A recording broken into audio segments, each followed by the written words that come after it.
বাচ্চারা তোমাদের জন্য সারপ্রাইজ পিৎজা। ম্যাম পিৎজা এনেছে আমাদের জন্য। আর এই অন্ধ মেয়েটাকে আজকে বলছিলাম স্কুল বন্ধ, তাও এসেছে। পিৎজা দেবই না। বোকা মেয়ে, একটু পরে আসতে পারলে না? আপনিই তো বললেন ছুটি। তুমি কি অন্ধের সাথে বয়রা হয়ে গেছো নাকি? এই অন্ধ মেয়েটাকে মজা দেখাচ্ছে আজকে। বাচ্চারা কাগজের ভিতরে যার নাম লেখা থাকবে সে পাবে পিৎজা। আরে ভাই ম্যাম, ওর জন্য এসব করতেছে।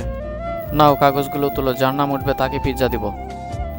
জি ম্যাম, উঠাচ্ছি। নেন ম্যাম। বান্টুর নাম উঠেছে। নাও, এবার আরেকটা উঠাও। বোনের নাম উঠেছে। এবার দেখি কার নাম উঠে। নেন ম্যাম। রেমন্ডির নাম উঠেছে। পরের পেপারে তোমার নামই আছে। হ্যাঁ, আমার নাম কোথায় দেখি। বনু দেখো তো এই কাগজটি আমার নাম আছে কিনা। এই কাগজটা তো পুরাই ফাঁকা, তোমার নাম তো এই কাগজে নাই। ম্যাডাম ইচ্ছা করে এই কাজটা করেছে আমার সাথে।